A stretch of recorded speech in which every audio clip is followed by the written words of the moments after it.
The smoke hasn't even cleared from the United Center, and already the headlines are writing themselves. What was supposed to be a Commissioner's Cup clash between two rising WNBA teams turned into a full-blown spectacle, and not in the way Chicago Sky fans hoped. While Caitlin Clark didn't even suit up, she still owned the arena. From fans swarming for autographs to deafening cheers every time she so much as waved, this may have been a Sky home game on paper, but inside the United Center, it was Caitlin Clark's house. No question. Meanwhile, Angel Reese, hyped as the face of the franchise,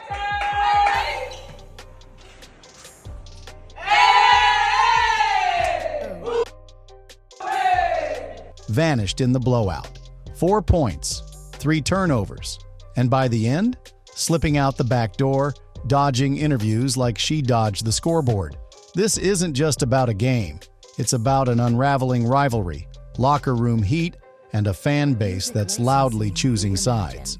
Before we break it all down, make sure you like, share, and subscribe to our channel for more of the wildest WNBA stories, breaking drama, and courtside chaos that no one else dares to touch.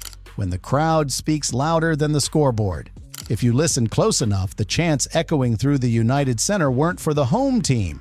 They were for Caitlin Clark, the player who didn't even log a minute on the court. Despite being benched, she stole the spotlight from the Sky, commanding the kind of adoration normally reserved for legends. Fans lined up hours before tip-off, jerseys clutched, hoping for a glimpse, a photo, or the Holy Grail, her autograph. They weren't there for a game. They were there for Clark. One fan shouted, "Caitlin, I came from Milwaukee just to see you sign my jersey." Meanwhile, Angel Reese, supposedly the hometown hero, was barely a blip. The seats were filled with Fever jerseys, not sky blue. This wasn't an away game for Indiana. This was a takeover. Chicago's crowd made their feelings known with every cheer and every silence that followed Reese's missed layups. As one user posted bluntly, "Hey Angel, with Sophie and Caitlin signing all those Fever shirts, very few of those 19,000 fans came to see you." That wasn't just shade. It was truth. Clark's presence electrified the arena.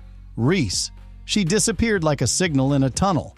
The spectacular rise of the Fever. Meet the hidden heroes.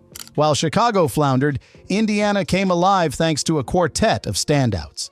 Aari McDonald, Lexie Hull, Kelsey Mitchell, and Aliyah Boston, each with a moment to humiliate the Sky. Kelsey Mitchell might as well have been on fire. She dropped 17 in this game, long-range bombs, clutch floaters, and pulls that left Chicago's defense in knots. It might have been a quiet night in sky blue, but in subtly savage fashion, Mitchell reminded everyone, Indiana's offense isn't just Clark. Then there's Lexie Hull, a relentless force.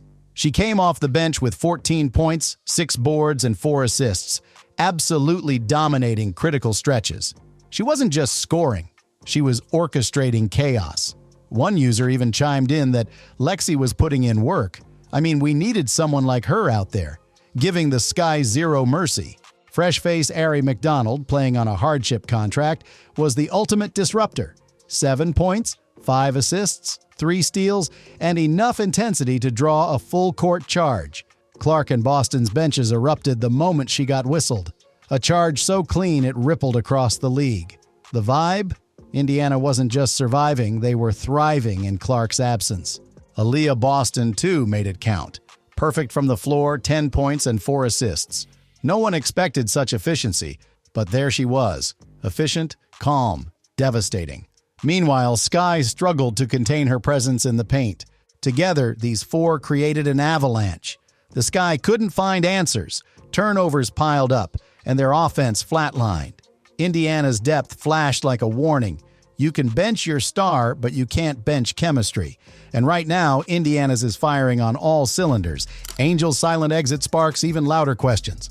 As the final buzzer sounded on the Sky's humiliating 79-52 loss, fans waited, not to celebrate a win, because there was nothing to celebrate, but to see if Angel Reese would speak.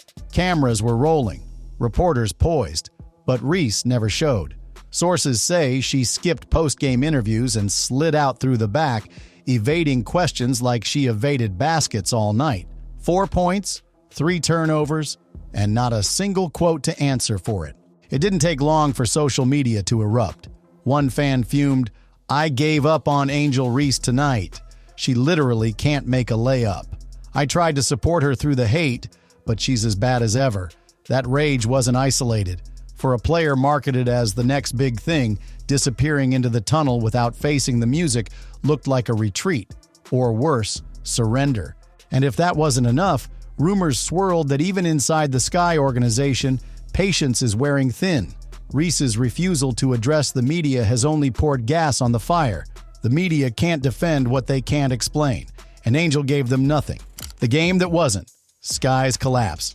Let's not sugarcoat this. The Sky got smoked, shot just over 30%, turned the ball over 21 times, and not a single player broke double digits in scoring. Not one.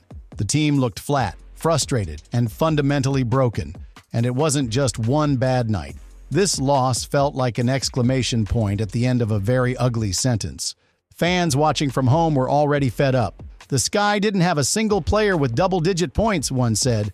"I can't see them making the playoffs as long as Reese is in the starting lineup." That's not hate, that's despair. It's the sound of a fan base losing faith in what they were promised. Reese was supposed to be the anchor.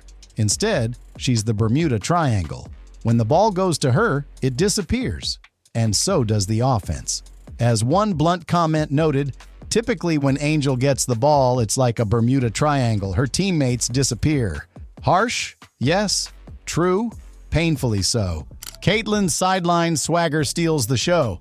Even in sweats, Caitlin Clark knows how to make headlines. She wasn't playing, but she was coaching, taunting, and calling out fouls like she owned the stripes. When Angel Reese got whistled for a travel in the third quarter, Clark leapt from her seat, mimicking the ref's call, arms flailing. The crowd erupted. The internet exploded. It wasn't just shade. It was theatrical. And it was personal. The clip went viral within minutes. The message was clear. Clark wasn't just watching. She was asserting dominance. And fans loved every second of it. One post read, "Caitlin being injured has built up the confidence of the rest of the team." And how could it not? When your star player is basically a second coach on the bench, morale doesn't drop. It explodes. Clark's energy lit a fire under her team, even without logging a second. Meanwhile, Sky players looked lost, leaderless, and emotionally spent. You could feel the difference from the stands. Reese's rebounding criticism hits new lows. Even Reese's supposed strength, rebounding, came under fire. Sure, she grabbed 12 boards, but it was what she did or didn't do with them that drove fans up a wall. One viral comment summed it up. When your rebounding is mainly on the offensive end and doesn't produce additional offense, your rebounding is useless. Those weren't empty words. The numbers back it up. Reese would fight for a rebound, miss the putback, grab the rebound again, and repeat until the ball landed out of bounds or in the other team's hands. Fans started calling it rebounding her own bricks. And that's not praise.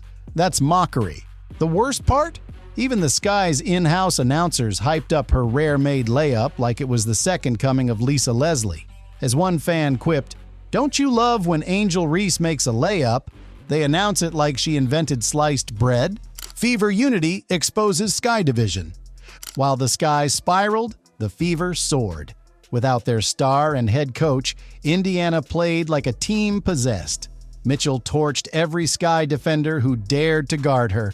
Lexie Hull ripped through Chicago's defense like a storm. Aari McDonald was a nightmare in transition. And Boston? She just bullied the paint like it was hers from tip-off to buzzer. That's not luck. That's chemistry. And the Fever have it. A viral comment pointed it out perfectly. Caitlin being injured has really built up the confidence of the rest of the team. They have a strong bond and can make great plays. That bond is dangerous, because once Clark is back, that unity only gets stronger. Meanwhile, Chicago looked like five strangers in matching uniforms. No rhythm, no identity. Just individual players trying to fix a broken machine with duct tape. If the Sky are a team, they sure don't look like it. Fans have spoken, and they're choosing sides. This wasn't just a loss. This was a statement.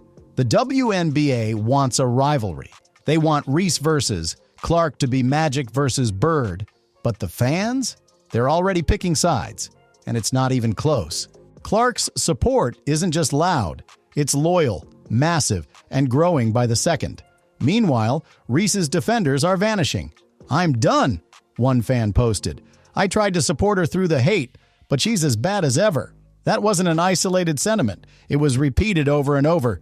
This league needs stars.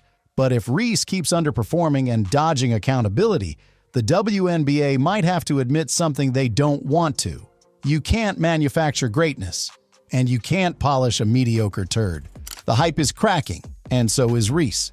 The WNBA has bent over backwards trying to turn Angel Reese into its next golden ticket. The coverage, the endorsements, the constant headlines. But after Sunday's meltdown in front of 20,000 hometown fans, that polish is wearing thin. One viral comment nailed the moment. The WNBA desperately wants Reese to live up to the relentless hype, but you just can't polish a mediocre turd. 4 points, 3 turnovers, and a disappearing act when it mattered most. The national media has been treating Reese with kid gloves since day one. But now, the gloves are coming off. Even ESPN analysts couldn't sugarcoat this one, calling her performance embarrassing and reckless. Questions are flying. Is she even starter material anymore? Does she actually elevate the sky or hold them back? The comparisons to Caitlin Clark, already uncomfortable, just got savage. Reese once declared, "I want you to know people are not watching women's basketball because it is just not one person. It is about me too." But after this game, the receipts don't lie. Those 20,000 fans weren't chanting for Angel. They were begging for Caitlin's autograph. Even injured, Clark owned the spotlight. And Reese? She vanished. Not just from the scoreboard, but from the moment. If this was her stage, she walked off before the show began. This rivalry is getting ugly, and that's why we love it. This wasn't just a game. It was a soap opera, a battle of narratives, and a glimpse at the future of women's basketball. Clark's stock is rising. Fast. Reese? She's on the edge of something far less glamorous. What was billed as a rivalry is now looking more like a landslide. But that's why you watch. That's why you're here.